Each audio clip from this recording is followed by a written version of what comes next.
यो lecture 6। अरे यार मेरे में ही क्यों नहीं आ रहा है ये क्या हो रहा है? ये क्लास सिर्फ मेरे में ही नहीं आ रही है क्या? रुको एक बार और देख लेती हूँ।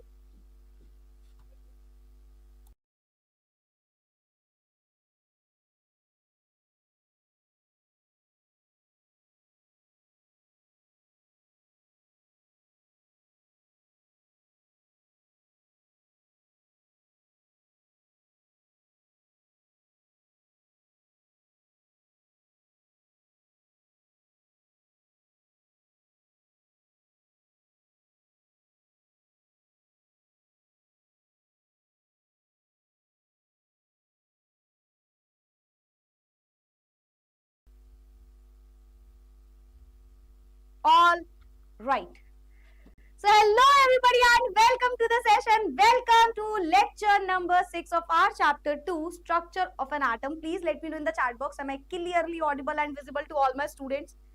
Clearly audible and visible? और मुझे लेट बोल मत देना, तुम लोग पिट जाओगे। हाँ, मेरी गलती नहीं है, फिर तुम बोलोगे मैं यार समाज को मैं कैसे समझाऊं, मेरी गलती नहीं होती है, सच में नहीं थी, सच में नहीं थी।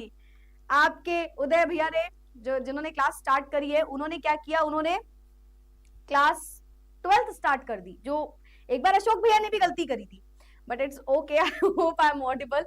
तुम लोग बोलोगे आपकी कभी गलती नहीं होती, मैं बेकसूर हूं, बट मैं समझा नहीं पा रही हूँ, इतनी गलतियां हो रही है ना कि टाइम बहुत ज्यादा जा रहा है ये समझाने में कि मैं सही हूँ। बट ठीक है, चलो, कोई भी सही हो, कोई भी गलत हो, कोई भी कुछ भी हो, आई होप आपको मैं क्लियरली दिखाई और सुनाई पड़ रही होंगी।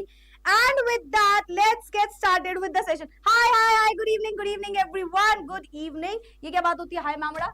हाँ, ये क्या बात होती है? तुम लोग कभी मैं कोई नाम रखूंगी, रुको, तुम लोग के लिए कोई नाम सोचना पड़ेगा। Hi everyone, good evening. आ चुके हैं आप वापस से अपने स्ट्रक्चर ऑफ एन एटम में। कल संडे था, एक छुट्टी थी आपकी, है ना? एक छुट्टी मतलब संडे को सबकी छुट्टी होती है, तो आई होप उस छुट्टी को यूटिलाइज करते हुए आपने पढ़ाई की होगी, आपने रिवीजन किया होगा इस पूरे चैप्टर का, और अभी तक मैंने आपको जो भी पढ़ाया है वो सब आपको अच्छे से समझ में आया होगा और उस रिवीजन से और ज्यादा समझ में आ गया होगा। ठीक है, आज हम क्या करने वाले हैं, आज के सेशन में हम क्या करने वाले, आवाज आ रही ना? All good. चलो, तो आज के सेशन में हम क्या पढ़ने वाले हैं, आज हम ब्लैक बॉडी रेडिएशन पढ़ेंगे। एक इंपॉर्टेंट टॉपिक है, बेसिकली आप प्लैंक क्वांटम थ्योरी वगैरह पढ़ोगे, वही फिजिक्स की चीजें केमिस्ट्री में लेके आ रहे हैं हम बेसिकली आज भी। ठीक है, तो आज भी वही वाला सेशन है जिसमें हम ये दोनों काम करने वाले हैं। चलो भाई, perfect perfect perfect perfect, let's get started with the session. Hi hi, good evening. चलो भाई, बहुत हाय ले ली, बहुत हाय दे दी, इससे ज्यादा जरूरत नहीं है अब। तो let's get started with the session. Black body radiation एक बड़ा ही बेहतरीन सा, प्यारा सा, ब्यूटीफुल सा टॉपिक, और मैं तुम्हें इसे बहुत अच्छे से समझाऊंगी। देखो, किसी भी टॉपिक को समझते रहिए ना बेटा। आप ना 10th के बच्चे हो, ऑफ कोर्स 10th से होके आए हो, तो आपने ना एक बहुत खराब, बहुत सारे बच्चों ने हैबिट सीख ली है। मैं उसको आपको थोड़ा सा यहाँ पे बोल दूं इस बात को कि 10th में जब आप होते हो ना, तो वो बोर्ड्स होता है, और बहुत सारे बच्चे ये कहते हैं कि यार मार्क्स लाने हैं, मार्क्स लाने हैं। पढ़ो, मार्क्स लाओ, बट कोशिश करो सिर्फ मार्क्स लाने के लिए मत पढ़ो। This is a request. अपनी मैमड़ा की ये बात मानो और समझो ये बात को। ये 2 साल जो आपके लाइफ के है ना, इसको सिर्फ मार्क्स लाने के लिए मत पढ़ना। ठीक है, मतलब ऑफ कोर्स मार्क्स लाओ, अच्छे मार्क्स लाओ। मैं खुद आपसे बोलती हूँ हमेशा कि हाँ यार टॉपर बनो, ये करो वो करो, पर सिर्फ मार्क्स लाने के लिए पढ़ना मत। ठीक है, हर टॉपिक को बाय हार्ट समझा करो। साइंस लिए तो कोशिश करो एंजॉय करो। पता है, बहुत ये होता है ना कि साइंस ले ली यार अब 2 साल, नहीं, ये बहुत बढ़िया सब्जेक्ट है। अगर आप इसको फील करोगे, आप इसको समझोगे, आप इसको रियल लाइफ में देख रहे हो, पूरी दुनिया साइंस है, पूरी दुनिया साइंस ही है। आजू बाजू में अगर तुम देख रहे हो, कुछ भी तुम्हें पता चल रहा है, सब कुछ साइंस। आज तुम्हें मैं दिख रही हूँ, इसके पीछे भी कोई साइंस है, पता है? तो ये पूरी दुनिया साइंस से चल रही है। तो साइंस को एंजॉय करो और कोशिश करो जब आप कोई भी सब्जेक्ट पढ़ते हो ना, उसे मन लगा के पढ़ो और फील करो कि यार मस्त, मजा आ रही इस सब्जेक्ट में। ठीक है, तो कोशिश करना। बड़ा प्यारा सा टॉपिक है, पर बहुत लोग इसमें बड़ा ही परेशान होते हैं यार, ये रेडिएशन, ब्लैक बॉडी रेडिएशन समझ नहीं आता, सर के ऊपर चला जाता है। Your miss exception is here, and आपकी मिस एक्सेप्शन आपको बहुत अच्छे से ये चीज समझाने वाली है। तो are you guys ready? Are you guys ready? PPT बड़ी मस्त बनी हुई है, बताओ वाले से, जल्दी से बताते हैं हमारे बच्चे रेडी है ना? है ना? प्रॉमिस है ना मैम को ये? परफेक्ट। तो यार सिर्फ मार्क्स लाने के लिए मत पढ़ो, मार्क्स आएंगे, मैं खुद बोलूंगी यार, अभी भी बोल रही हूँ, अच्छे मार्क्स आए, अच्छी बात है, बट सिर्फ मार्क्स लाने के लिए हमारे बच्चे नहीं पढ़ेंगे। ठीक है, ये 10th तक इसलिए भी चलता है क्योंकि आप एक बहुत छोटी सी क्लास मानी जाती है यार। 11th का सब्जेक्ट देखोगे ना तो अपने आप समझ जाओगे, छोटी क्लास में ही थे। ठीक है, तो वो 10th तक की कहानी चलती है। आपने मार्क्स लाने के लिए पढ़ा, आपने मार्क्स लाने की कोशिश करी, पर आप 11th 12th बहुत जी जान लगा के पढ़ो और ये सोचो कि यार ये पढ़ना है, बस ये अच्छे से पढ़ना है। तो आपके मार्क्स अपने आप आपके पास आएंगे, ठीक है। चलो भाई स्टार्ट करें, वेरी गुड। तो ये थोड़ा सा अपने अंदर एक वो चीज रखना। Let's get started with the beautiful में जो मैंने जोर डाला है वो ब्यूटीफुल स्लाइड है, इसको बहुत ध्यान समझना। अच्छा एक बात बताओ, तुम्हें मैं दिख रही हूँ है ना? मैं तुम्हें कैसी दिख रही हूँ बेटा? कंप्यूटर के अंदर आके जहां भी तुम जिस भी स्क्रीन से पढ़ रहे हो वहीं से तुमको बहुत सारा प्यार तुम्हें मैं अच्छी दिख रही हूँ ना? तो मैं तुम्हें किसी कलर की दिख रही हूँ। लेट्स से आपको मेरे बाल किस कलर, लेट्स से तुम्हें ये शर्ट किस कलर की दिख रही है? टी शर्ट का कलर क्या है? क्या रंग है इस टी शर्ट का? प्यारी सी नेवी ब्लू कलर है ना? फिर उसके बाद मेरे फेस का कोई कलर होगा, है ना? तुम कुछ तो सोच ही रहे होगे, मैम आप ऐसी दिखती हो वैसी दिखती हो। बेसिकली तुम्हें मैं दिख रही हूँ वो कैसे? तो कैसे का क्या मतलब है मैम? तो चलो इसको एक एग्जांपल समझते हैं, बड़ा प्यारा सा एग्जांपल है। इस बात के बाद तुम बस मजाक मत उड़ाना, ठीक है? बट प्यारा सा एग्जांपल है। लेट्स से मुझे किसी ने एक फ्लावर दिया, ठीक है? किसी एक इंसान ने मुझे एक फूल दिया। उसने बोला कि a beautiful flower for a beautiful lady, ठीक है? a beautiful flower for a beautiful soul, ऐसे मुझे कह के किसी ने बड़ा ही इंप्रेस करते हुए फ्लावर दिया, ठीक है? अब मैं क्या हूँ? क्या हूँ? मैमड़ा थोड़ी हूँ केवल, मैं मिस एक्सेप्शन हूँ ना, मतलब केमिस्ट्री की टीचर हूँ। मैंने फ्लावर देखा, लेट्स से मुझे किसी ने फ्लावर दिया। भाई ये फ्लावर देने का जो एक कैरेक्टर है हमारी क्लास में वो चला आता है, उस कैरेक्टर का नाम बड़ा प्यारा सा नाम है पानू, ठीक है? तो हमारे पास है एक पानू भाई साहब, पानू जी, ठीक है? हमारे पास एक पानू जी हैं, पानू भाई साहब जी हैं। पानू जी ने बोला अरे यार तापुर यार तुम्हारे लिए एक फ्लावर है। तो पानू जी का कहना है कि a beautiful flower for a beautiful soul, ऐसे करके इंप्रेस करते हुए पानू जी ने एंट्री ले ली है हमारी क्लास में और उन्होंने बोला ये फ्लावर आपके लिए। पर मैं ठहरी केमिस्ट्री की टीचर, मुझे हर चीज में दिमाग लगाना है, साइंस लगानी है। मैंने कहा यार पानू एक बात बताओ, तुमको ये फ्लावर किस कलर का दिख रहा है? तो पानू भी लाइक रेड कलर। तो मैंने कहा तुम्हें पता है इसमें ना कोई कलर ही नहीं है, इस फ्लावर का कोई कलर है ही नहीं, ये तुम्हें रेड दिख रहा है। अब पानू भी लाइक क्या हो रहा है, कहाँ फंस गया मैंने किसको ये फूल दे दिया? ये इंसान तो खुद ही फूल की नहीं आउट ऑफ स्टोरी नहीं जाना है मैं। तो पानू ने कहा ये क्या बात है? तो मैंने कहा दरअसल बात क्या है ना, ये फ्लावर का कोई कलर है ही नहीं, ये तुम्हें लग रहा है ये कोई कलर है पर इस फ्लावर का कोई कलर नहीं है। पानू भी लाइक कैसे पॉसिबल है, इसी जन्म के इंसान है ना, किसके पीछे पड़ गया, क्या हो गया ये? बट दरअसल बात क्या है, मैं अपनी जगह सही हूँ। मैं तुमसे बोलना चाहती हूँ कि बेटा आपको लेट्स से चलो आपको ये फ्लावर किस कलर का दिख रहा है? पानू जी ने मुझे फ्लावर दिया, मैं एकदम बेशरम इंसान हूँ, बेवफा इंसान हूँ, मैंने बोला अरे यार अपने बच्चों को भी दे सकते हैं फ्लावर। तुम्हें किस कलर का दिख रहा है? रेड कलर का दिख रहा है ना? कलर ब्लाइंडनेस नहीं है बेटा, बात ये कि इस फ्लावर का कोई कलर है ही नहीं। इस दुनिया में जो भी चीज आप आसपास देखते हो उसका कोई कलर नहीं है। और ये जान के बड़ा अजीब सा लगता है ना, ये कैसे पॉसिबल है? तुम अपने किसी दोस्त को बोल रहे हो भाई तुम्हें टैनिंग हो गई है, तुम्हारा रंग थोड़ा सांवला हो गया। नहीं भाई उसका कोई कलर है ही नहीं, किसी इंसान का कोई भी कलर नहीं है, तो इंसान बदल क्यों रहा है ये कलर? खैर इतना डेप्थ में हम नहीं जाएंगे, टॉपिक में ही रहेंगे हम। तो आखिर इस फ्लावर का कलर था क्या? तो पानू एकदम कंफ्यूज की क्या हो सकता है, क्या कलर है इस फ्लावर का? और मैं उसको समझाने लगी केमिस्ट्री। मैंने कहा रुको यार मैं तुम्हें एक साइंस समझाती हूँ इसके पीछे की। दरअसल इस फ्लावर का कोई कलर नहीं था, इस फ्लावर पे व्हाइट कलर की लाइट पड़ रही है, ठीक है? किसी भी ऑब्जेक्ट पे, हम बोलते हैं किसी भी बॉडी पे जब व्हाइट कलर की लाइट पड़ती है तो हर एक बॉडी का कुछ ना कुछ काम होता है। कोई भी जो बॉडी होती है, बॉडी का मतलब यहाँ पे कोई भी ऑब्जेक्ट, कोई भी दुनिया की दुनिया की चीज एक बॉडी है, अगर उस बॉडी पे व्हाइट लाइट पड़ती है तो उस बॉडी का काम दो तीन तरीके से होता है। जैसे कि हो सकता है वो बॉडी किसी लाइट को रिफ्लेक्ट कर दे, हो सकता है वो बॉडी उस लाइट को एब्सॉर्ब कर ले, हो सकता है वो उस लाइट को एमिट कर दे, ट्रांसमिट कर दे, खुद से पास करके जाने दे। तो ये अलग अलग काम होता है किसी भी बॉडी के। क्या क्या काम होता है? या तो वो लाइट को रिफ्लेक्ट करता है, या तो एब्सॉर्ब करता है, और या फिर वो क्या करता है, ट्रांसमिट कर देता है, ठीक है? तो दरअसल इस फ्लावर का खुद का कोई कलर नहीं था, इस पे व्हाइट लाइट आ रही है और व्हाइट लाइट में ये क्या कर रहा है, ये व्हाइट लाइट में क्या कर रहा है, ये इस व्हाइट लाइट में बहुत सारे कलर्स हैं जिसमें से सारे कलर को एब्सॉर्ब कर रहा है और रेड कलर की लाइट को एमिट कर रहा है। इसका खुद का कलर नहीं है, इसने सबसे ज्यादा क्योंकि रेड कलर को बाहर निकाला, रेड कलर की वेवलेंथ इसकी सबसे ज्यादा इंटेंसिटी की है, तो हमें ये रेड कलर का दिख रहा है। मतलब इन रियलिटी इस दुनिया में किसी भी चीज का कोई कलर है ही नहीं। समझ में आया? ये बात समझ में आई? थोड़ी सी डेप्थ वाली बात समझ में आई है ना? ये आई समझ में? ये आई समझ में? परफेक्ट। तो भाई पानू जी के हिसाब से ये जो फूल है ये रेड कलर का है, पर तापुर मैम ने पानू जी को क्या साइंस समझाई कि ऐसा नहीं है भाई, आपको समझना पड़ेगा ये चीज। तो मैं पानू को समझा रही हूँ यार ऐसा कुछ नहीं है, समझ रहे हो? ये कुछ नहीं है, ये फ्लावर का कोई कलर नहीं है। इस फ्लावर में क्या हुआ, वापस से मैम व्हाइट कलर की लाइट जब भी किसी में आती है, ये एक ऑब्जेक्ट हो गया हमारे लिए, हमने बोला ये क्या है, ये क्या है, ये एक बॉडी है, ये एक बॉडी है, और किसी भी बॉडी पे जब व्हाइट लाइट आती है, व्हाइट लाइट आती है, तो वो बॉडी के 2-3 काम होते हैं, वो बॉडी के 3 काम होते हैं। या तो वो उस लाइट को रिफ्लेक्ट कर रहा होता है ना, कुछ हो सकता है, कुछ रिफ्लेक्ट कर रहा हो, कुछ एब्जॉर्ब कर रहा हो, है ना, और कुछ ट्रांसमिट कर रहा हो, है ना। इस बॉडी ने फिलहाल क्या काम किया, अगर मैं स्पेसिफिकली इस बॉडी की बात करूं, इस रेड रोज की बात करूं, तो मैं बोलूंगी कि इस रोज ने क्या किया, ये एक बॉडी है, इसने व्हाइट कलर की लाइट को लिया, एब्जॉर्ब किया, और इसने रिफ्लेक्ट किया रेड कलर की लाइट की वेवलेंथ को ये बाहर निकाल रहा है सबसे ज्यादा इंटेंसिटी से, और इसीलिए हमें इस फ्लावर का कलर रेड दिख रहा है। मतलब मैम कोई फ्लावर पिंक कलर का है तो उसका भी रीजन यही है, यस। तो हर एक दुनिया का जो ऑब्जेक्ट है, तो बॉडी है बेसिकली, किसी भी ऑब्जेक्ट, किसी भी पर्सन, जो भी चीजें, उनको आप एक ऑब्जेक्ट की तरह बोल रहे हो, एक बॉडी की तरह बोल रहे हो। तो ये जो बॉडी है, ये व्हाइट कलर की लाइट को एब्जॉर्ब करती है, फिर कुछ लाइट एमिट करती है। अब ये लाइट क्या हो सकती है, violet, indigo, blue, green, yellow, orange, red, basically जो विजिबल रेंज में लाइट आती है वो सारी लाइट हमारे पास यहाँ पे हो सकती है, ठीक है। तो ये उस कलर की लाइट को रिफ्लेक्ट कर रहे हैं, और यही पूरी सच्चाई है इस दुनिया की। अगर आपको कोई चीज किसी कलर की दिख रही है तो उसका रीजन यही है। कोई चीज ब्लैक कलर की दिख रही है तो उसने सारे कलर की लाइट को एब्जॉर्ब करके ब्लैक कलर की सारे कलर की लाइट को शायद बाहर निकाल दिया हो, तो हमें वो ब्लैक दिख रहा है। तो हर एक दुनिया की जो चीज है वो ऐसे ही वर्क कर रही है, ठीक है। तो इन शॉर्ट मैम ने आपको क्या समझाया, it reflects red light but absorb other radiations. इसमें तो बहुत सारी रेडिएशंस थी, बहुत सारे कलर थे, है ना।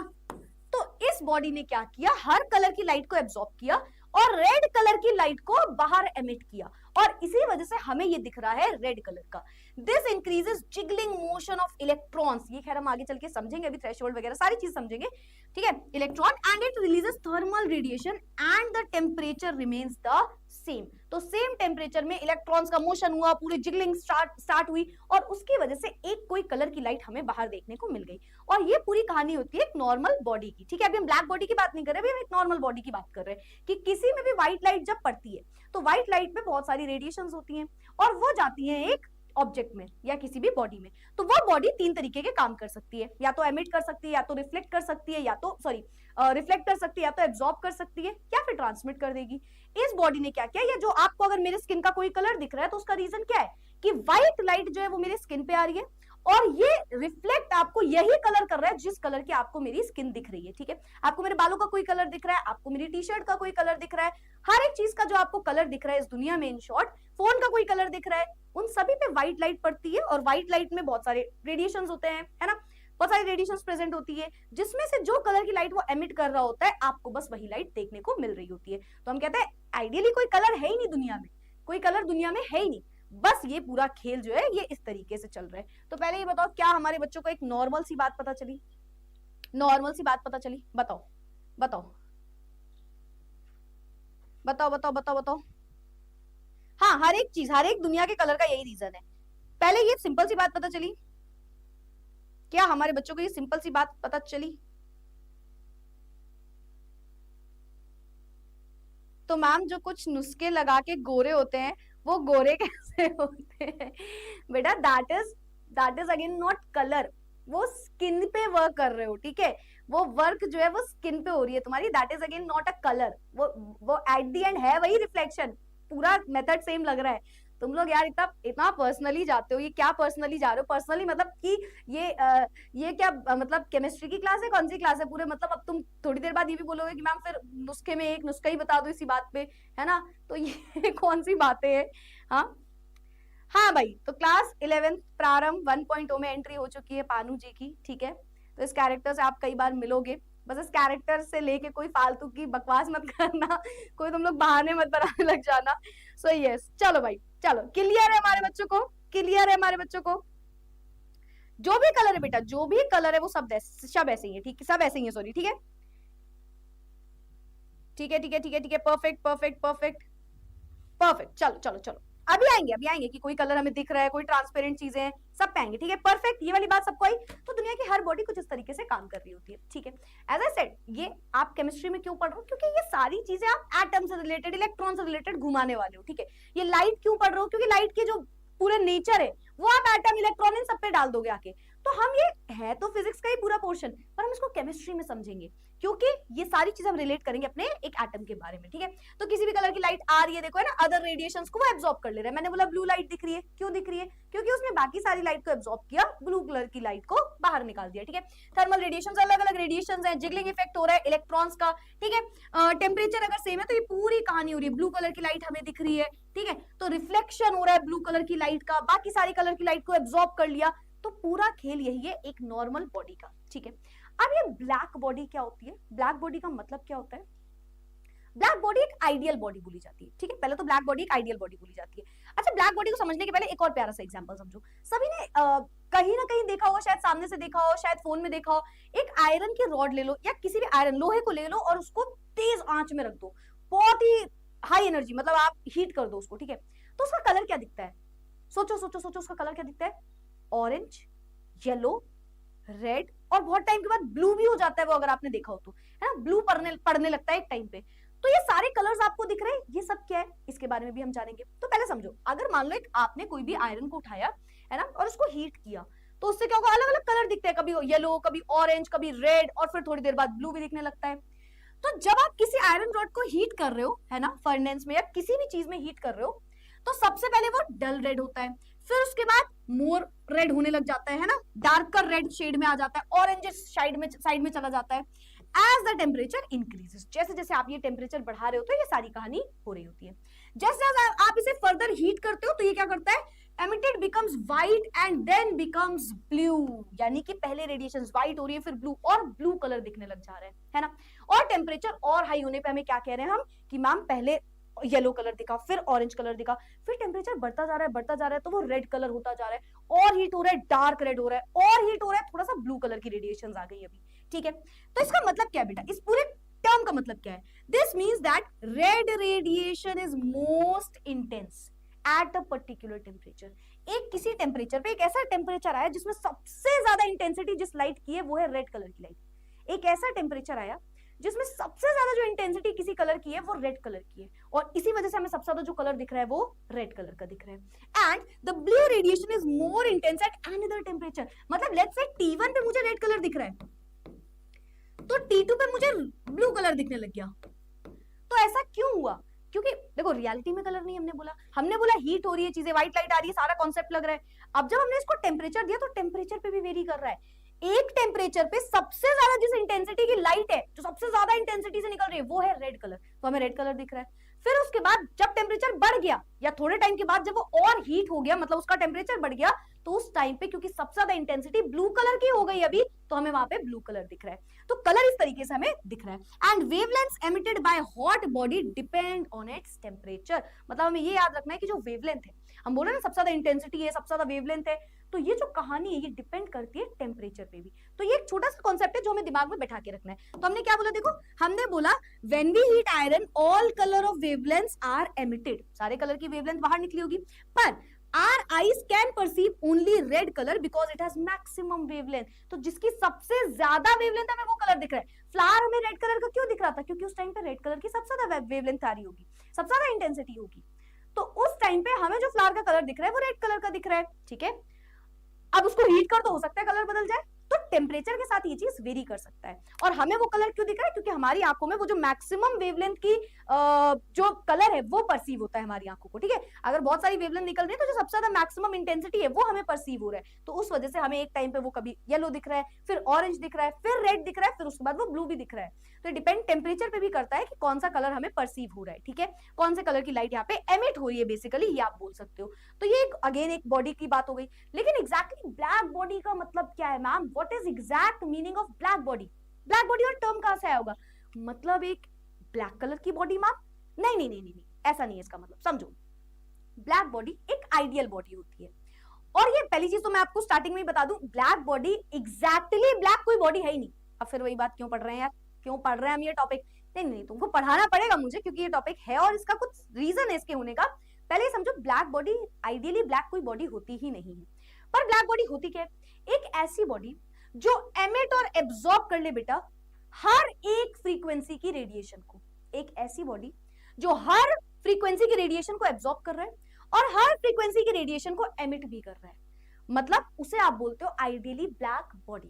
वापस से मैम, एक ऐसी बॉडी जो हर कलर की फ्रीक्वेंसी की रेडिएशंस को एब्जॉर्ब भी कर रहा है और हर कलर की फ्रीक्वेंसी की रेडिएशन को एमिट भी कर रहा है, ऐसी बॉडी को आप बोलते हो आइडियली ब्लैक बॉडी। ठीक है, वापस से एक बार मैम, ब्लैक बॉडी क्या होता है? ये एक आइडियल बॉडी है। ठीक है, ऐसी बॉडी जो एमिट और एब्जॉर्ब करती है radiations of all frequency uniformly. मतलब मान लो ये एक ब्लैक बॉडी है, तो इसमें जितनी फ्रीक्वेंसी की रेडिएशंस आ रही है उतनी ही फ्रीक्वेंसी के रेडिएशंस को ये एमिट कर दे रहा है, सारे कलर की लाइट को बाहर निकाल ले रहा है, सारे कलर की लाइट को एब्जॉर्ब कर ले रहा है। ठीक है, और इसे ही आप बोलते हो एक ideal black body. And the radiations emitted by such body, उसे आप बोलते हो ब्लैक बॉडी रेडिएशन।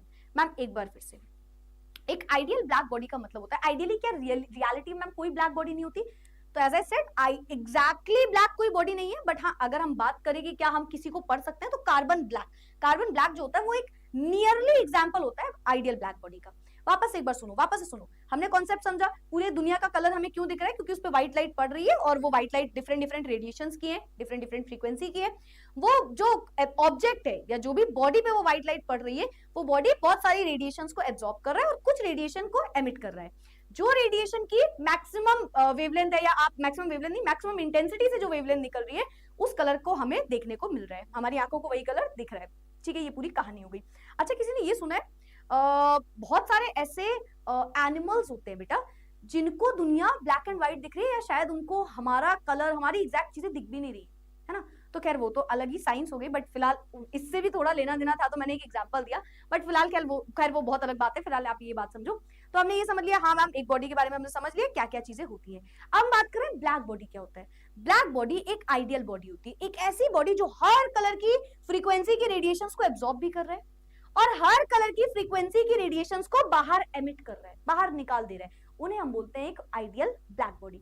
और ये जो रेडिएशंस निकल रही है इस बॉडी से, इसका नाम रख दिया गया ब्लैक बॉडी रेडिएशन। क्या नाम रख दिया गया ma'am? Black body radiation. Perfect. Now as I said, in practice no such body exist. Reality में ऐसी कोई बॉडी है ही नहीं, there is nothing called black body. लेकिन कार्बन ब्लैक जो है ये एक अप्रोक्सीमेट, फेयरली क्लोजली, कितने सारे वर्ड यूज करें, अप्रोक्सीमेटली, फेयरली, क्लोजली, क्योंकि it is not exact black body, but ये काफी हद तक इसके पास है, ब्लैक बॉडी के पास है।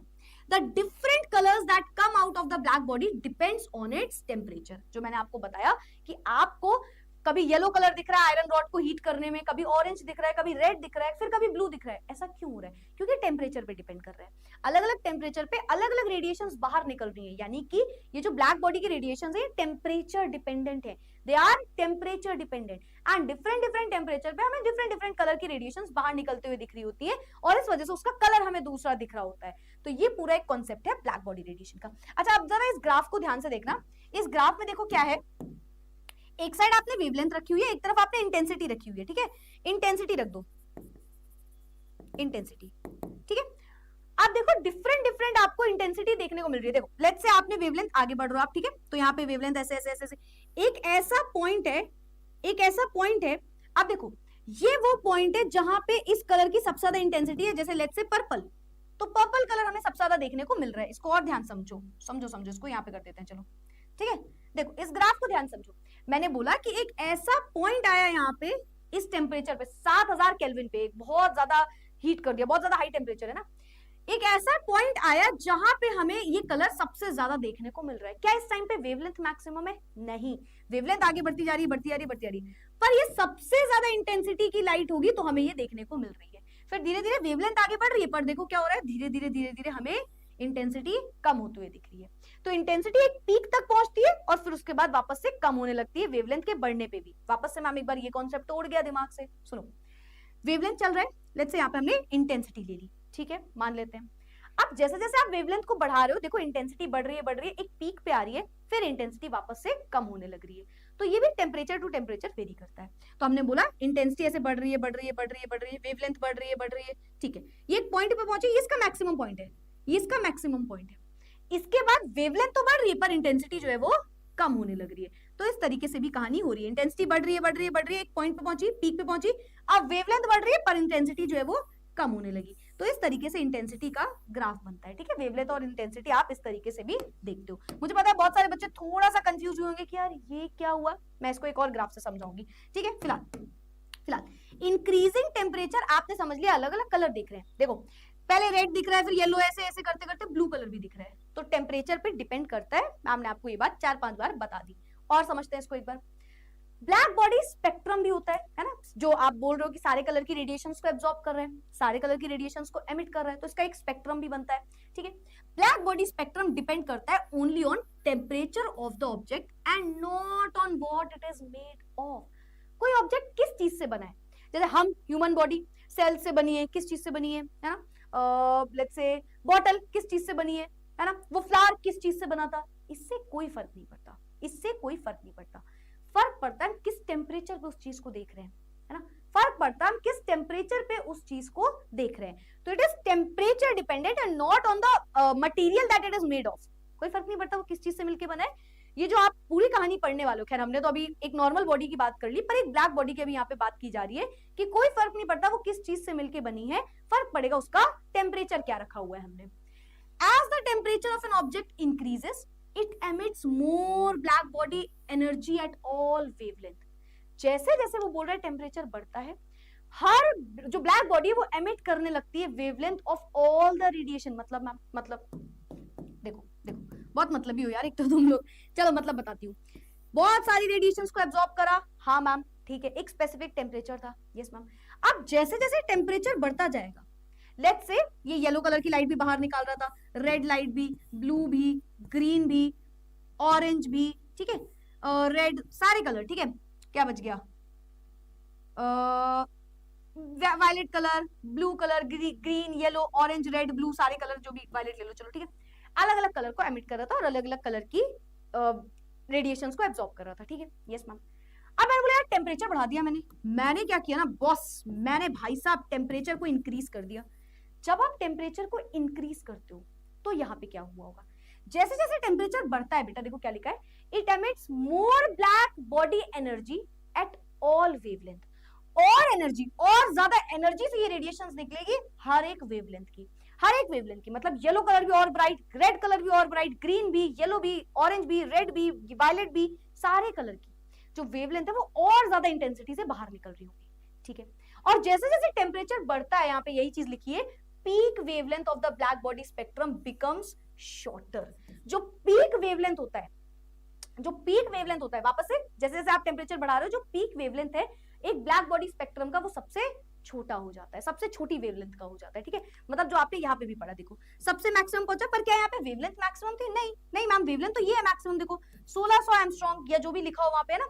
तो ये ऐसा मतलब नहीं है, इसका मतलब है जैसे जैसे आप टेम्परेचर बढ़ा रहे हो, एज द टेम्परेचर इंक्रीजेस, उस पर्टिकुलर वेवलेंथ की इंटेंसिटी बढ़ गई, हमें और ज्यादा ब्राइट दिखने लग गया, ऐसा होगा।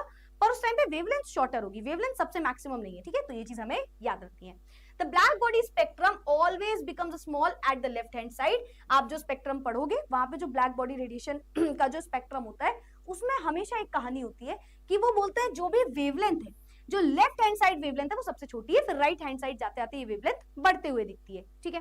तो हमारे पास दो तरीके होते हैं। अगर आपको याद हो, कल भी हमने एक विजिबल रेंज पढ़ी थी, है ना, तो वहां पे भी आपने देखा होगा, यहाँ पे जाते आते वेवलेंथ क्या कर रही थी, एक तरफ इंक्रीज एक तरफ डिक्रीज। तो वही चीज यहाँ पे लिखी हुई है कि जैसे जैसे आप लेफ्ट साइड जाते हो, हमेशा वेवलेंथ जो होती है वो हम बोलते हैं शॉर्टर होती जा रही है, और राइट हैंड साइड पे वेवलेंथ इंक्रीज हो रही होती है। अच्छा, एक और ग्राफ बना है, तो क्या मैं इसको समझा दूं? मैंने बोला बहुत सारे बच्चे शायद उस ग्राफ से उस चीज को नहीं समझ पाए हो, तो यहाँ पे भी देख लो।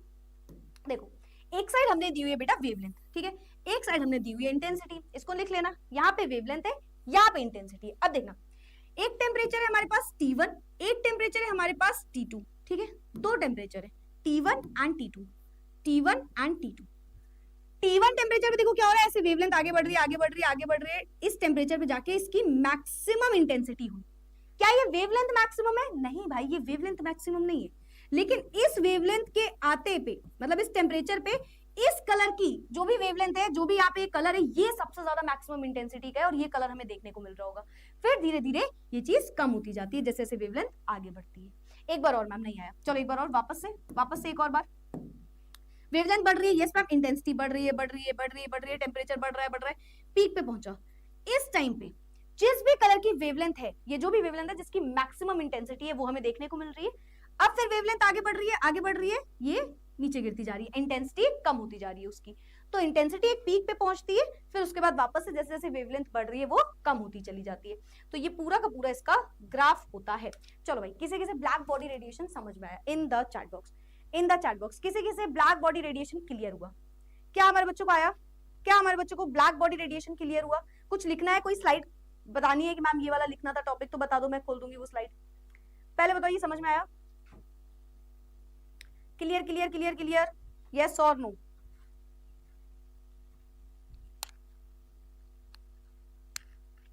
यस और नो? क्लियर क्लियर, पक्का आया? ब्लैक बॉडी रेडिएशन का मतलब समझ में? ग्राफ इज इंपॉर्टेंट बेटा, यस ग्राफ इज इंपॉर्टेंट। आपको ग्राफ ड्रॉ करना है, एटलीस्ट ये ग्राफ तो आपको ड्रॉ करना ही करना है, ठीक है? ग्राफ हमें ड्रॉ करना है। पक्का वाला आया? अच्छे से एक क्विक रिकैप कर दूं क्या? वैसे तो सभी ने क्लियर लिख दिया है मेरे ख्याल, सभी ने क्लियर लिख दिया है, वेरी गुड। पर अगर एक दो बच्चों को नहीं भी आया तो मैं एक बार रिपीट कर दूं? चलो चलो, परफेक्ट परफेक्ट, अब तुम्हारे कहने पे यार, ठीक है। हमारे रिपीट वाले बच्चे जो हैं, रिपीट वाले बच्चों को एक बार रिपीट कर देते हैं, ठीक है? तो पूरा ब्लैक बॉडी रेडिएशन हम स्टार्टिंग से एक बार फटाफट से रिकैप लेते हैं। सबसे पहले, कोई भी एक बॉडी में, जो भी अगर एक बॉडी है उसमें व्हाइट लाइट आ रही है, तो व्हाइट लाइट में बहुत सारी रेडिएशन है, ठीक है? अब उस बॉडी के दो तीन काम होते हैं। हो सकता है वो उस रेडिएशन को एब्जॉर्ब कर रहा हो, है ना? हो सकता है उस रेडिएशन को वो एमिट कर रहा हो, मतलब कि बाहर निकाल रहा हो, रिफ्लेक्ट कर रहा हो, टकरा के रिफ्लेक्ट करवा रहा हो सकता है ट्रांसमिट करा रहा हो, खुद से एब्जॉर्ब कर रहा है, फिर उसके बाद बाहर निकाल रहा है। इसमें से कोई भी काम कर सकता है, वो कोई भी काम कर सकता है, ठीक है? कभी भी, ठीक है? तो हमने बोला कोई भी बॉडी जो हमें दिख रही है वो इसलिए दिख रही है क्योंकि उस पर व्हाइट लाइट पड़ रही है और वो किसी वेवलेंथ की, पर्टिकुलर कलर की वेवलेंथ या कुछ भी पर्टिकुलर कलर की लाइट को वो एमिट कर रहा है, रिफ्लेक्ट कर रहा है, तो इस वजह से हमें वो देखने को मिल रहा है ऑब्जेक्ट, ठीक है? तो ये पूरा कहानी हो गया। जैसे भाई हमारे पास अगर पानू जी का एक टॉपिक आया कि उन्होंने हमें फ्लावर दिया, तो इस फ्लावर को अगर हम देखेंगे तो ये रेड कलर का दिख रहा है, पर इसके रेड होने का रीजन क्या है? इसके पीछे साइंस लग रही है। हम बोल रहे हैं व्हाइट कलर की लाइट पड़ रही है और ये जो फ्लावर है ये रेड कलर की लाइट को एमिट कर रहा है, बाहर निकाल रहा है, सबसे ज्यादा वेवलेंथ है, सबसे ज्यादा इंटेंसिटी है इस टाइम पे रेड कलर की, तो हमें ये फ्लावर जो है ये रेड कलर को देखने को मिल रहा है। अब क्योंकि ये जो हम ब्लैक बॉडी की बात करने वाले हैं या नॉर्मल बॉडी भी, ये जो सारी कहानी हो रही है टेम्परेचर पे डिपेंड करेगी हमेशा, ठीक है? कौन सी रेडिएशन वो निकाल रही है टेम्परेचर पे डिपेंड करती है।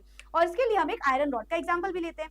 अगर एक आयरन रॉड को हीट करते हैं, पहले वो स्लाइटली येलोइश कलर दिखता है, फिर ऑरेंजिश कलर हो जाता है, फिर थोड़ा सा रेडिश कलर, फिर डार्क रेड और फिर उसके बाद ब्लू कलर।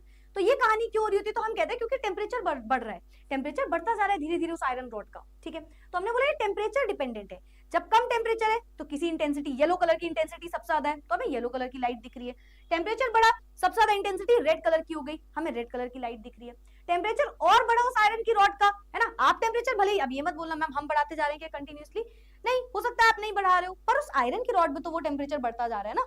तो उसके बाद टेम्परेचर जब जैसे ही मैक्सिमम पहुंचा तो सबसे ज्यादा इंटेंसिटी की जो लाइट एमिट हो रही है वो है हमारे ब्लू कलर की लाइट, तो हमें उस टाइम पे ब्लू कलर की लाइट दिख रही है। तो ये एक एग्जांपल हो सकता है जिससे आप समझ सकते हो कि ये जो रेडिएशन है टेम्परेचर डिपेंडेंट है जो हम पढ़ रहे हैं, ठीक है? चलो मैम, तो बेसिकली यहाँ पे हो क्या रहा है, सारे कलर की वेवलेंथ है, हर कलर की लाइट भी एमिट कर रहा होगा शायद, बट हमारी आईज को परसीव हो रहा है केवल रेड कलर। क्यों? क्योंकि उसकी इंटेंसिटी इस टाइम पे सबसे मैक्सिमम है, तो हमें वो देखने को मिल रही है।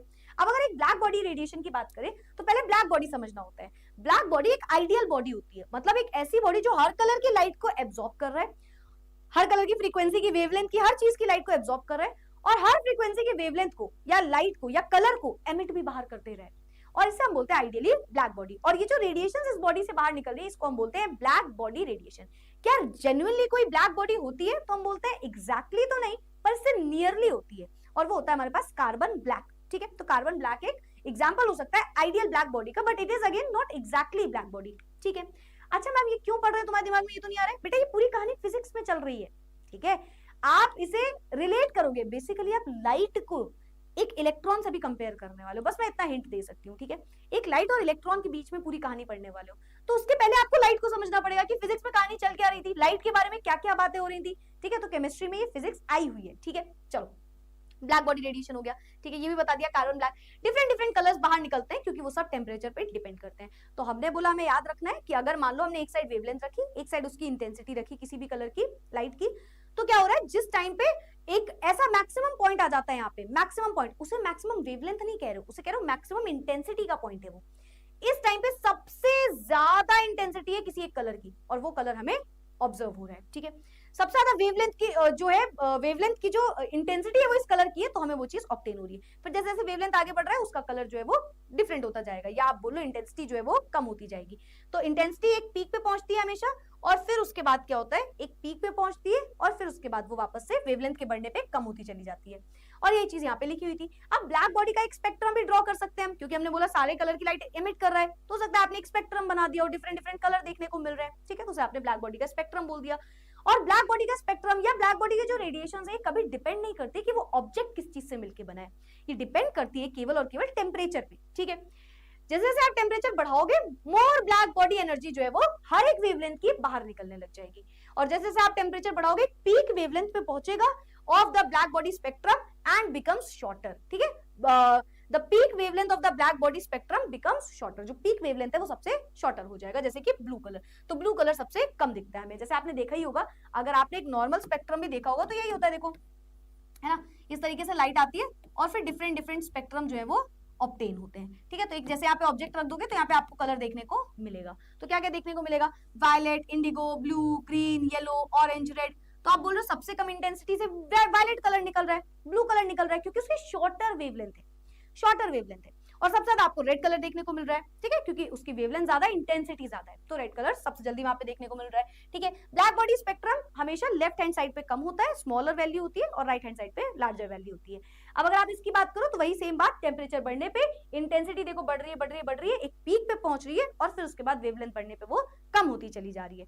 तो ये पूरा का पूरा एक पर्टिकुलर हो गया, हो गया, हो गया, हो गया, हो गया, हो गया, चलो परफेक्ट परफेक्ट। तो एक प्रॉपर रिकैप था हमारा ब्लैक बॉडी रेडिएशन का, ठीक है। चलो आगे बढ़ते हैं, नेक्स्ट क्या है हमारे पास, particle nature of electromagnetic radiation, Planck's quantum theory, ठीक है। अब ये पूरी कहानी चलती जा रही है। अब एक फिजिसिस्ट है basically, Max Planck, Maxwell Planck, ठीक है, प्लैंक जी आते हैं। इन्होंने बोला कि यार ये लाइट वेव्स है, ठीक है, लाइट तो वेव्स की तरह है ना, लाइट तो वेव्स की तरह है। इन्होंने इस बात को समझाया और इन्होंने बोला कि अगर हम बात करें लाइट की, है ना, तो हो सकता है, क्योंकि लाइट सारी की सारी वेव की क्वालिटी नहीं दिखा रहा था। वेव की जो क्वालिटी होती है, आपने देखा था ना लास्ट टाइम भी, लाइट जो था पहले हम बोल रहे थे ट्रांसवर्स वेव है, फिर हम उसको बोलने लगे कि यार वो ना इलेक्ट्रोमैग्नेटिक वेव है ना। तो जो हमारी लाइट है ये एग्जैक्टली वेव की सारी क्वालिटी भी नहीं दिखा रहा था, कुछ तो इसकी प्रॉपर्टीज डिफरेंट आ रही थी जो वेव दिखाता ही नहीं है। तो यहां से आया लाइट का पार्टिकल नेचर। बहुत ध्यान सुनना, क्योंकि यहां से आप केमिस्ट्री में भी घूमोगे नेक्स्ट से नेक्स्ट क्लास में, ठीक है। तो आपने बोला पार्टिकल नेचर, मतलब वेव किसी पार्टिकल से मिलके बना है। अब अगर आपने पढ़ा हो फिजिक्स में, ऐसे देखो पार्टिकल है ये, पार्टिकल, ठीक है मैम। एज आई सेड, अगर आपने फिजिक्स में भी पढ़ा हो या आपको पता हो, मैंने आपको लास्ट टाइम भी ये बात बताई थी कि ये जो पार्टिकल है, एक पार्टिकल को आप बोलते हो फोटोन, फोटोन। और फोटोन क्या है, पैकेट्स ऑफ एनर्जी, है ना, packets of energy. Quanta, quantum, ये भी आपने सुना होगा। तो क्वांटा इज बेसिकली जब बहुत सारे पार्टिकल को आपने जोड़ दिया, quantum is one packet of energy, एक फोटोन को आप बोल रहे हो, ठीक है। तो यहां से ये बात शुरू हुई कि जो लाइट है ना, ये जो लाइट है ना, ये सिर्फ एक वेव नहीं है, इसका डुअल नेचर है। डुअल नेचर तो खैर बाद में आप बोलोगे, पहले ये समझो इसका एक नेचर ये भी है कि ये पार्टिकल के फॉर्म में भी है। मतलब हम सोच रहे हैं लाइट ऐसे वेव के फॉर्म में, पर वेव की बहुत सारी क्वालिटीज तो लाइट से मैच ही नहीं कर रही है, या लाइट की ऐसी बहुत सारी चीजें जो वेव नेचर नहीं दिखा रहा।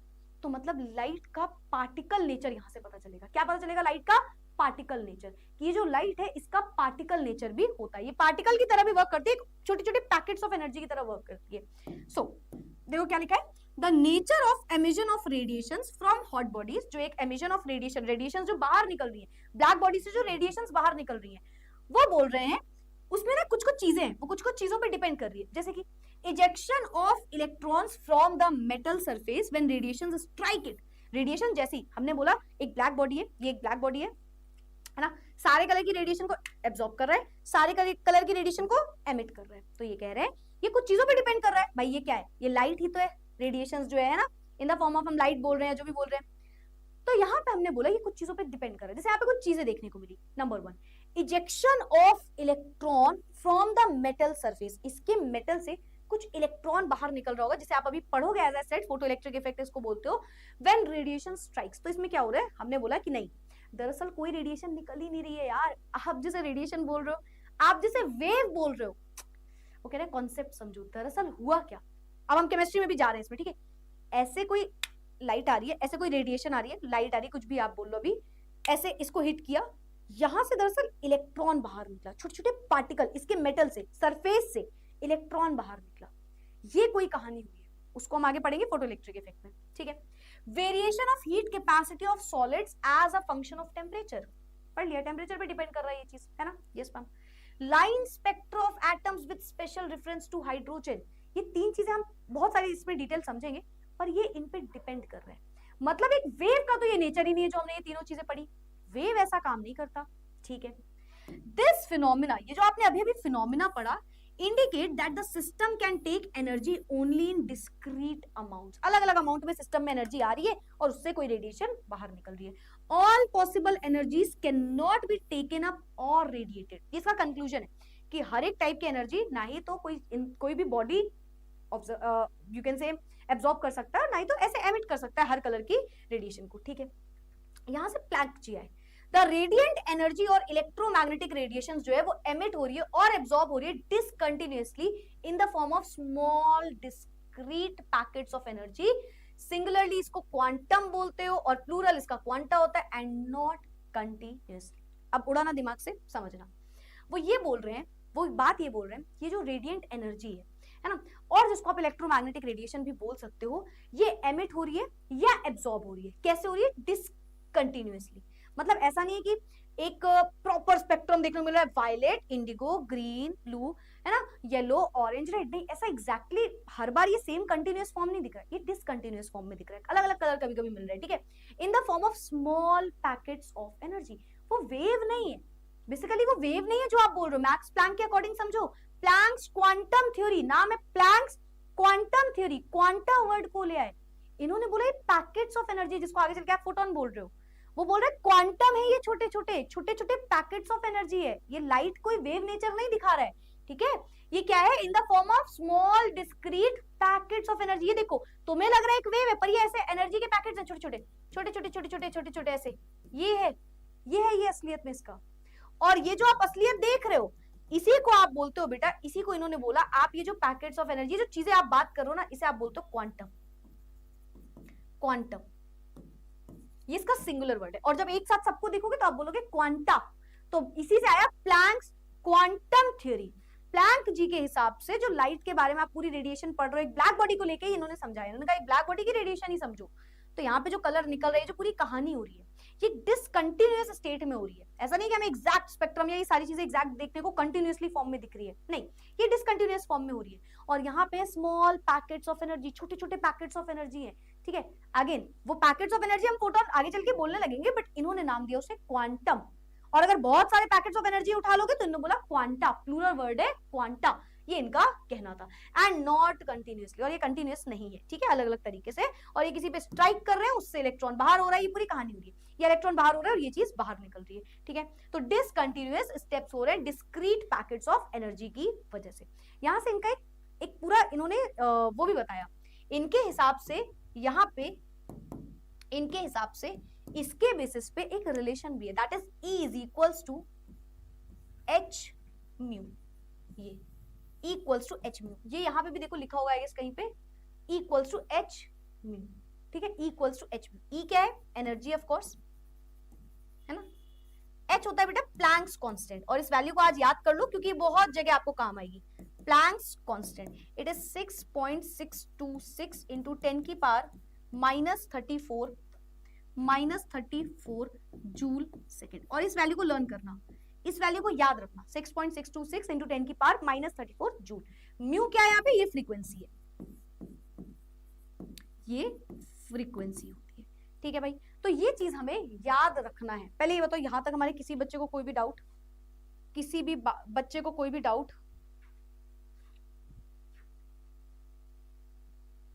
किसी भी बच्चे को कोई भी डाउट, मैं ऊपर ऊपर तक चेक कर ले रही हूँ, चेक कर ले रही हूँ, ठीक है। कितनी बातें करते हो भाई तुम लोग, ठीक है, क्लियर। मैम ये लिखना है, हाँ बेटा लिख लो, ये लिखना, और ये फॉर्मूला तो बहुत ही इंपॉर्टेंट है, ठीक है, लिख लो, इट इज इंपॉर्टेंट। सब रिपीट कर दूंगी, डोंट वरी, रिपीट तो मैं सब कर दूंगी, तुम्हें रिपीट तो मैं तुमको सब चीजें कर दूंगी। यार देखो जितनी तुम लोग बातें कर रहे हो उतनी बातें मत करो, मैं बस रिक्वेस्ट ही कर सकती हूँ क्योंकि मेरे पास और कुछ नहीं है। 10 मई तक आपकी चैट्स प्राइवेट हो नहीं सकती हैं, तो मैं 10 मई का ही वेट कर रही हूँ। चैट्स प्राइवेट हर दूसरे दिन मुझसे कह दिया जाता है कि दूसरे दिन होगा, चौथे दिन होगा, 5 दिन बाद होगा, तो ठीक है, बट स्टिल इसको रिपीट कर दूं? चलो इसको एक बार रिपीट कर देती हूँ, एक बार रिपीट कर दे रही हूँ मैं, कोई दिक्कत तो नहीं है? रिपीट कर दो मैम। चलो प्लैंक कांस्टेंट एक बार रिपीट करती हूँ, ठीक है ठीक है ठीक है ठीक है। मैम साइंस क्या है, क्यों है? साइंस बेटा है इसलिए ताकि तुम ये फोन पे पढ़ पाओ, फोन में भी साइंस है ना, इसीलिए साइंस है ना। चलो एक बार इसको फटाफट से पिछली वाली स्लाइड भी लगा दूंगी, अभी सुन लो, पिछली वाली स्लाइड लगा दूं क्या है? चलो सब कुछ रिपीट करती हूँ, टोटल रिपीट करती हूँ, सुनना ध्यान से।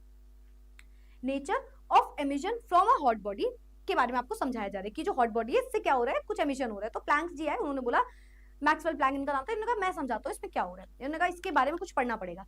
कहाँ पे बात चल रही है? फिजिक्स की बातें चल रही है, ठीक है। तो इन्होंने बोला ये पूरी चीजें किसी नेचर पे डिपेंड कर रही है। क्या लिखा है? Nature of emission of radiation, ये जो रेडिएशन एमिट हो रही है इसका कुछ अपना नेचर है। जैसे कि इजेक्शन ऑफ इलेक्ट्रॉन हो रहा है फ्रॉम मेटल सरफेस। आपको इसके 2-3 टॉपिक तो शायद दिमाग से ऊपर गए हो, टेंशन मतलब आप चाहो तो नोट कर लो इन तीनों पॉइंट को, आप इसको वन बाय वन भी पढ़ने वाले हो, तो टेंशन लेने की कोई जरूरत नहीं है। तो बेसिकली एक फोटो इलेक्ट्रिक इफेक्ट होता है, इन्होंने कहा ये देखने को मिल रहा है इससे। फिर हीट कैपेसिटी हो रही है, टेम्परेचर पे डिपेंडेंट, ये आपको बता दिया। फिर एक स्पेक्ट्रम बन रहा है, ये भी आपको नेक्स्ट क्लास में पढ़ाया जाएगा। ये फिनोमिना ये इंडिकेट कर रहा था बेसिकली कि that the system can take energy only in discrete amount, अलग अलग अमाउंट में सिस्टम जो है वो एनर्जी को ले सकता है, ठीक है। और हर एक पॉसिबल एनर्जीज जो है वो ली भी नहीं जा सकती। ऐसा भी नहीं कि कोई भी एनर्जी हो उससे ये काम हो जाएगा। अब ये क्या काम है वापस से मैं बोल रही हूँ, आप पढ़ोगे आगे चल के, ठीक है। तो आप ये मत सोचना अरे मैम, अरे नेक्स्ट टू नेक्स्ट क्या मतलब, इस क्लास में भी थोड़ा सा पढ़ोगे, नेक्स्ट क्लास में भी थोड़ा सा पढ़ोगे तो आपको आ जाएगा, ठीक है। तो कुछ अमाउंट की एनर्जी जो है वो ले सकता है एक बॉडी, ऐसा नहीं हर अमाउंट की एनर्जी को वो ले लेगा, हर अमाउंट की एनर्जी अंदर नहीं आ रही होती है, ठीक है। और इन्होंने बोला ये जो एनर्जी है ना डिस्क्रीट फॉर्म में, अलग अलग फॉर्म में, और ये डिसकंटिन्यूअस स्पेक्ट्रम बना रही है, ठीक है। डिसकंटिन्यूअस स्पेक्ट्रम बना रही है, और ये क्यों बन रहा है? क्योंकि ये कोई पैकेट्स ऑफ एनर्जी का काम है, ये वेव नेचर है ही नहीं। ये जो आप पढ़ रहे हो ये वेव पूरी ये हरकतें दिखाती नहीं है। तो यहाँ से वर्ड आया क्वांटा। क्वांटा का मतलब है एक पैकेट ऑफ एनर्जी है जो एक लाइट है। जैसे आप बोल रहे हो ये वेव है, नहीं, ये छोटे छोटे पैकेट्स ऑफ एनर्जी है, ऐसे एनर्जी के पैकेट्स हैं, जैसे आप क्वांटा बोल रहे हो, और कंबाइंड फॉर्म में से आप क्वांटम बोल रहे हो, ठीक है। क्वांटम और quanta, quanta is combined form और क्वांटम इज सिंगुलर फॉर्म, ठीक है। चलो, तो ये छोटे छोटे क्वांटम है, ठीक है। और इसकी वजह से ये पूरी कहानी देखने को मिल रही है। बेसिकली आप पढ़ रहे हो कि यहाँ पे पार्टिकल नेचर है वेव का, वेव एक पार्टिकल की तरह भी काम कर सकती है। जो लाइट है, particle nature of light, sorry, light जो है वो एक पार्टिकल नेचर भी दिखाती है, इनका ये कहना है, ठीक है। और यहाँ से इन्होंने एक एक्सप्रेशन दिया, इन्होंने कहा E equals to H mu भी निकल के आ रहा है, मतलब पूरी जो एनर्जी है ये H इंटू म्यू के बराबर है, where H is what? Planck constant, mu is what? Frequency. अब मैं चैट बॉक्स खोल रही हूँ, मुझे जल्दी से एक बात बताएंगे हमारे बच्चे, जल्दी से हमारे बच्चे एक बात बताएंगे कि जो हमारे पास म्यू है दैट इज फ्रीक्वेंसी। फ्रीक्वेंसी का आपने कोई फॉर्मूला पढ़ा है? मैं आपको बताती हूँ किससे रिलेटेड, वेवलेंथ से रिलेटेड। फ्रीक्वेंसी और वेवलेंथ का कभी कोई रिलेशन पढ़ा है? सोचो, फ्रीक्वेंसी भी और वेवलेंथ भी ऐसा कोई रिलेशन पढ़ा है? तो हमने पढ़ा होगा I guess. C equals to, मैंने आपको लास्ट क्लास में पढ़ाया था, C equals to mu into lambda या lambda into mu, lambda into mu, या you can say mu is equals to C upon lambda, है ना। तो इसको भी उठा के आप इस पर्टिकुलर इधर पे इस वैल्यू पे पुट कर सकते हो। तो यहाँ से क्या आएगा? इक्वल्स टू, अगर आपने म्यू की जगह रख दिया, मैं ऐसा करती हूँ, इसको यहाँ पे लिख देती हूँ, है ना, यहाँ पे लिख देती हूँ, mu is equals to C upon lambda, है ना। ये आप पढ़ के आए हो, तो यहीं से एक और फॉर्मूला निकलेगा कि E equals to H C upon lambda, where E is again energy, H is Planck's constant, ठीक है। C इज 3 into 10 की power 8 metre per second, which is basically the speed of light, है ना। लैम्डा is wavelength, wavelength. तो हमें ये दो फॉर्मूले याद रखने, या 3 बोल लो, ये वाला भी फॉर्मूला याद रखना, ठीक है। तो basically E equals to H into mu, जो भी क्वेश्चन है उसके हिसाब से आपको देखना है। H is Planck constant, value याद करेंगे हमारे बच्चे भाई साथ में ही, 6.626 इंटू 10 की power minus 34 joule second, 6.626 into 10 की पावर माइनस 34 जूल सेकेंड, ठीक है। ये वैल्यू होती है प्लैंक कांस्टेंट की। इंटू कितना है? इंटू है म्यू, यानी कि फ्रीक्वेंसी, और फ्रीक्वेंसी का भी एक फॉर्मूला होता है which is C by lambda, तो डायरेक्ट भी बोल सकते हो E equals to HC by lambda, E equals to HC by lambda, E equals to HC by lambda. तो ये दो फॉर्मूला अच्छे से याद रख लेना, ठीक है। तो ये पूरा का पूरा भाई प्लैंक के हिसाब से क्वांटम थ्योरी थी। क्या बता रहे हैं Planck? Dual nature of light, Planck dual nature of light की बात कर रहे हैं कि जो लाइट है ये पैकेट्स ऑफ एनर्जी में भी पाई जा सकती है, मतलब ये सिर्फ वेव का तो सारी कहानी वो नेचर दिखाई नहीं रहा है, तो ये एक पार्टिकल नेचर दिखा रहा है, और यही शायद है डुअल नेचर ऑफ लाइट, या जैसे आप बोल सकते हो कि प्लैंक्स क्वांटम थ्योरी। चलो भाई, यहां तक तो किसी को कोई डाउट नहीं है, यहां तक तो किसी को कोई डाउट नहीं है। टेंशन मत लो यार, तुम्हें अगर एक दो चीजें लग भी रही ना यार ये क्या लिखा है, तो वो इसलिए शायद तुम्हें समझ नहीं आ रहा क्योंकि वो रिलेटेड है दूसरे टॉपिक से। किसी भी चीज की टेंशन मत लो, at the end of the day आपको सब समझ में आएगा। मैं बोल रही हूँ ना, अभी से ये मत करो कि अरे यार ये वाला पॉइंट, मैं आपको हर चीज रिपीट कर दूंगी। अगर आपको लग रहा है यार मैम ने इतनी बार समझाया पर मुझे ये पॉइंट अभी भी नहीं आया, तो उसका रीजन होगा क्योंकि वो किसी पॉइंट से रिलेट कर रहा होगा जो आप आगे पढ़ने वाले होंगे। तो आप बिल्कुल टेंशन मत लो, बस पेशेंटली पढ़ते रहो इसको। थोड़ा सा पेशेंस चाहिए होगा यार 11th क्लास में। 11th क्लास में एज आई सेड, हमेशा बोलती हूँ मैं, there are lot of dots that we have to join to make a complete image. एक पूरी पिक्चर बनाने के लिए छोटे छोटे चीजों को समझना पड़ता है, और वो सब आपस में बहुत रिलेटेड है। तो टेंशन मतलब तुम्हें सब आ जाएगा, ठीक है। छुट्टी मत करो, रुक जाओ। फोटो इलेक्ट्रिक इफेक्ट, हेडिंग लगाइए, हेडिंग लगाइए, photo electric effect, photo electric effect. अच्छा रुको एक मिनट, बताओ पहले यहां तक किसी को कोई डाउट तो नहीं है? यहां तक किसी को कोई भी डाउट तो नहीं है? चलो ठीक है, ठीक है। तो ऐसा करते हैं, फोटो इलेक्ट्रिक इफेक्ट मैं आपको नेक्स्ट क्लास में समझा दूंगी। एक क्वेश्चन लगा दूं तब तक, एक क्वेश्चन लगाओगे तब तक, एक क्वेश्चन लगाओ। चलो लेट्स डू वन क्वेश्चन। एक क्वेश्चन बनता है, एक क्वेश्चन तो हमारे बच्चों से बनता है करवाना, ठीक है। एक क्वेश्चन करें, करे करे करे, फिर छुट्टी कर देंगे, ठीक है। Done done done done. हाँ लास्ट क्लास में भी तो तुमको मैंने लिया था ना, ठीक है ठीक है।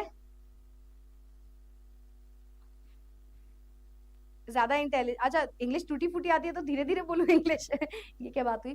वो है ना वो कौन सा, अभी रिसेंटली मैं ऐसे वो कभी कभी मन कर जाता है बहुत ज्यादा भयंकर इंग्लिश बोलने की, तो भयंकर वाले वर्ड्स याद करने का मन करता है, तो मैं आजकल उसमें भी लग जाती हूँ। ऐसा होता है ना माइंड कभी कभी भयंकर वाला इंग्लिश का कोई वर्ड याद कर लो, क्या है अभी रिसेंटली वो भी एक सुपर कैलीफ्रैजिलिस्टिक एक्सपियालिडोशियस, ऐसे छोटे छोटे वर्ड जो है मैं ऐसे कोशिश करती रहती हूँ याद करने की, मजा आती है मुझे ऐसा काम करने में। चलो करें, ठीक है परफेक्ट परफेक्ट। एक क्वेश्चन करो फिर उसके बाद हम लोग सेशन को एंड कर सकते हैं। Calculate the one energy of 1 mole of photons, photons का मतलब समझ गए ना, packets of energy of radiation whose frequency is this.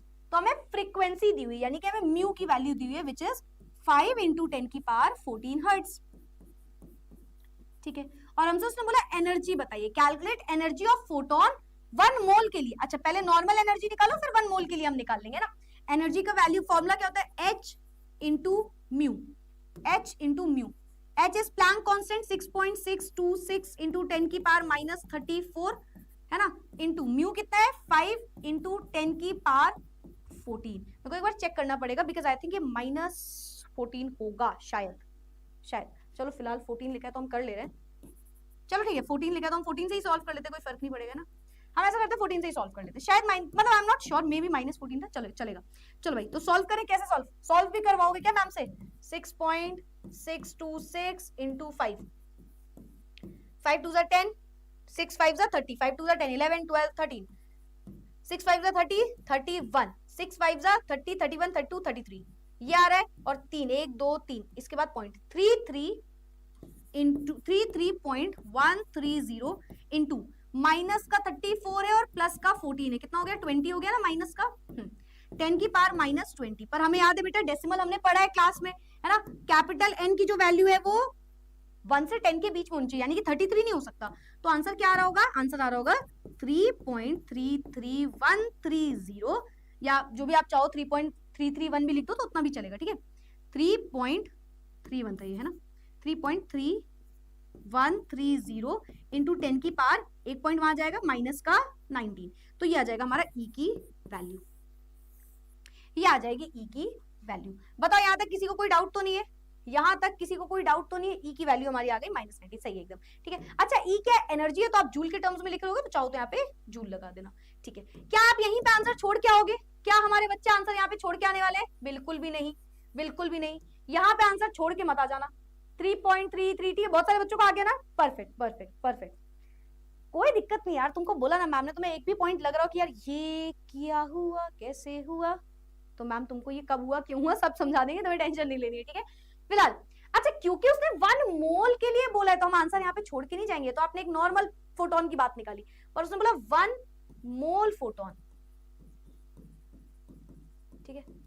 अब तुम्हें याद है मैंने क्या बोला, मैंने तुमसे बोला एक फोटोन, तो तुम एक फोटोन लेके आयोगे। मैंने बोला एक मोल फोटोन, याद है याद है याद है। एक चॉकलेट मैम तुमसे मांगेगी, तुम एक चॉकलेट दोगे। मैं तुमसे एक मोल मांगूंगी तो तुम क्या करोगे? मैम हम ना एक एवोगाड्रो नंबर से इसको मल्टीप्लाई करेंगे। तो एक मोल की बात है, एनर्जी एक मोल के लिए निकालना है, तो हम बोलेंगे जो भी हमारी एनर्जी आई है, यानी कि 3.31 इंटू 3.313 लिख दूं केवल, इंटू 10 की पावर माइनस 19। मैम इसे हमें मल्टीप्लाई करना पड़ेगा एवोगाड्रो नंबर से, और यहाँ पे आ जाएगा ई की वैल्यू। ठीक है, तो भाई ये हो जाएगा हमारा आंसर। एवोगाड्रो नंबर से इसको एक बार आपको मल्टीप्लाई करना पड़ेगा। समर वेकेशन, अरे बाप रे, इतनी डिमांड्स तुम्हारी बढ़ कैसे जाती है। देखो मल्टीप्लाई कर लिए, जूल लगा देना, सब लगा देना, यहाँ पे मोल लगा देना। अच्छा एवोगाड्रो नंबर की वैल्यू तो सबको पता है ना, वैल्यू तो पता है ना, 6.022 इंटू 10 की पावर 23। ठीक है, तो इसको आपको लिख लेना है इंटू। ठीक है, यहाँ पे सॉल्व करने पे कुछ आंसर आ रहा होगा, जैसे 199.51 समथिंग आ रहा है, तो मैं डायरेक्ट लिख दे रही हूँ अभी 0.51, और ये किलो जूल में कन्वर्ट कर दिया। आप जूल में भी लिख सकते हो, कोई दिक्कत नहीं, किलो जूल मोल। तो ये हमारा आंसर हो गया। ठीक है, किलो जूल पर मोल हमारा आंसर हो गया। किसी को कोई डाउट इसमें? पर मोल ऐसे करके लिख दो, चाहे -1 लगा दो, एक ही बात है। ठीक है, किसी को कोई दिक्कत इसमें? पहले ये बताओ, किसी को इसमें कोई डाउट तो नहीं आया इस क्वेश्चन में? देखो हमारे पास सोल्यूशन भी था, एज इट इज ये लिखा है एनर्जी। देखो एक बार देख लो, इक्वल्स टू एच म्यू लगाना है, फिर उसके बाद एच की वैल्यू, म्यू की वैल्यू हमें गिवन है, मल्टीप्लाई कर दिया, हमारा एक आंसर आ गया। एनर्जी ऑफ 1 मोल फोटोन की बात करी तो 1 मोल के लिए हमने इसको सॉल्व कर लिया। जब 1 मोल के लिए सॉल्व करेंगे तो हमारा आंसर आ जाएगा। जब आप एनर्जी की बात करते हो तो आप यूनिट जूल या किलो जूल लगाते हो। ठीक है, जो एनर्जी होती है बेटा, एनर्जी वो जूल में भी निकल सकती है और किलो जूल में भी निकल सकती है। ठीक है, ये इसकी यूनिट होती है। बाकी फ्रीक्वेंसी की अगर बात करूं म्यू की, तो म्यू की यूनिट क्या होती है? हर्ट्ज, और इसी को आप बोलते हो सेकेंड इनवर्स। ठीक है, और प्लैंक तो एक कांस्टेंट है, तो कोई इसकी अच्छा प्लैंक की भी जूल सेकंड हो गई ना, लिखना हो तो लिख लो, प्लैंक कांस्टेंट है ना, जूल सेकंड। ठीक है, तो मेरे ख्याल से ये बात भी हमारे बच्चों को आ गया होगा। परफेक्टली क्लियर है आज का सेशन? परफेक्टली क्लियर है ना? एक क्वेश्चन को होमवर्क लो, होमवर्क लो, इसको हम नेक्स्ट क्लास में करेंगे। ठीक है, 2-3 होमवर्क दे रही हूँ, 2 होमवर्क दूंगी। ठीक है, 2 क्वेश्चन होमवर्क दूंगी, एक ये क्वेश्चन है और एक ये क्वेश्चन है। ठीक है, ये 2 क्वेश्चन आपका होमवर्क है, मैं आपको इसको कल की क्लास में समझाऊंगी। ठीक है, चलो भाई, That's it for today। ये था हमारा आज का सेशन, ये था हमारा आज का सेशन। आई होप आपको ये सारी चीजें क्लियर हुई होंगी, बट आई नो आज के सेशन में बहुत सी ऐसी चीज हुई होंगी जो लगा होगा यार ये क्या बात हुई, एमिट हुआ, ये क्या हुआ। तो तुम टेंशन मत लो, वो क्योंकि कनेक्टेड है आपके दूसरे टॉपिक से, which is photo electric effect, जो हम नेक्स्ट क्लास में करेंगे। 15-20 मिनट का टॉपिक है। तो ये जो छोटी छोटी चीजें तुम्हें लगी, या स्पेक्ट्रम, जो आपने 2 चीजों में आप कंफ्यूज हो सकते हो, एक है photo electric effect, photo electric effect, and इसी के साथ साथ बेटा एक और टॉपिक है विच इज स्पेक्ट्रम, जो हाइड्रोजन स्पेक्ट्रम आप पढ़ोगे। ठीक है, तो अगर आपको कोई भी छोटा छोटा सा भी डाउट आया ना, तो आप टेंशन मत लो, टेंशन मत लो, ये आगे की क्लासेस में आप पढ़ोगे, अपकमिंग क्लासेस में पढ़ोगे। ठीक है, तो इसीलिए हो सकता है आपको थोड़ा थोड़ा लगा यार ये टर्म यहाँ पे क्या कह रहा है, इस टर्म का क्या मीनिंग है। तो आप बिल्कुल टेंशन मत लो, वो पूरे टर्म्स आपको आगे चल के पढ़ने हैं, इसलिए तुमको अभी लग रहा होगा यार ये क्या हो रहा है, पर ये हमें कल परसों की क्लास में साथ में ही पढ़ना है। बल्कि ये तो कल वाली क्लास में ही शायद दोनों ही हो जाए, तो कल वाली क्लास में मिलते हैं जिसमें हम ये दोनों चीजें पढ़ेंगे। तो तुम्हें बिल्कुल भी टेंशन नहीं लेनी है। अगर आपको कोई भी टॉपिक में लग रहा है यार ये ऐसा वैसा, तो तुम टेंशन मत लो, ये सब आगे की क्लास में तुम्हें जानना होगा। लेकिन जो आज का मेन टॉपिक था वो था एक ब्लैक बॉडी रेडिएशन को समझना, एक ब्लैक बॉडी रेडिएशन को जानना। एंड आई होप आपको ये समझ में आया होगा। मेक श्योर नेक्स्ट क्लास में आने के पहले एक जो हमेशा का होमवर्क है वो है 15-20 मिनट्स रिविजन, वो भाई हमारे बच्चे सारे करके आए। ठीक है, एटलीस्ट ये वाला काम भाई हमारे बच्चों को करके आना है, ताकि हमें अच्छे से समझ में आ जाए इस टॉपिक का मतलब क्या है। ऑल्सो अगर आपने नोट्स अभी क्लास में नहीं बनाया तो बना लेना आराम से बैठ के, पीडीएफ आपको मिल जाएगी। ठीक है, that's it for today, see you all in the next class. Thank you so much everyone, thank you so much बच्चा party, thank you so much हमारे रिपीट वाले बच्चे। I will see you all in the next class, bye bye, take care, कदम चला, bye bye, see you all in the next class, thank you so much, bye bye, take care, keep studying, keep learning, make sure revision करके आना, वरना तुम जाओगे क्या, वरना तुम जाओगे पिट। See you all in the next class, bye everyone, bye bye bye bye bye bye bye.